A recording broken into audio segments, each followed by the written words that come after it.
Hey guys, it's Big Outside MTB again. In today's video, I wanted to make a super quick video on wheel slippage on frictional trainers. So if you're hearing or feeling this,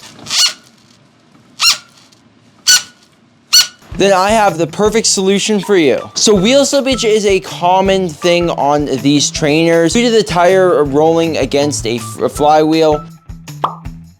So sometimes the tire has a hard time keeping traction on that nice smooth wheel. So there's a couple of things you can do to prevent wheel slippage. One being tightening that wheel tighter and tighter against the tire of the bike. That can only go so far, and at a certain point it's going to be so tight where it's not going to even feel natural anymore. So you want to avoid having to tighten that thing down super tight, but the solution I'm going to teach you guys today is actually going to solve that problem with not having to worry about having to tighten that down way tighter than you would normally. So let's just get straight into it. So these are the tools you're gonna need.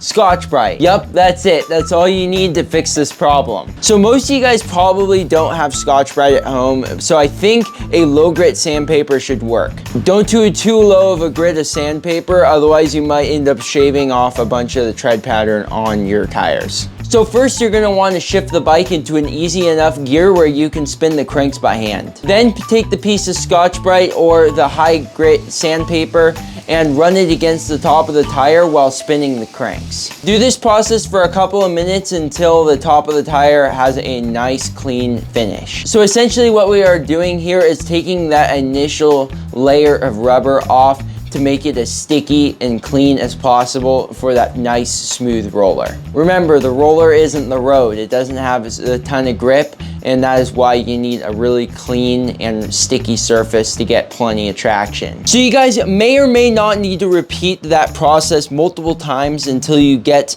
the maximum amount of traction on the rear tire. Another thing you guys are also going to want to consider is the adjustment on the rear pulley wheel. Setting up this rear pulley wheel is pretty important and crucial when trying to get the right amount of traction on the rear wheel. So I'd say if your wheel is feeling pretty grippy and maybe even more grip than you actually need, loosen the knob for the rear pulley wheel a couple turns to get the most amount of traction, and so that the pulley wheel is not too tight up against the tire. Same goes if the tire seems like it doesn't have enough traction.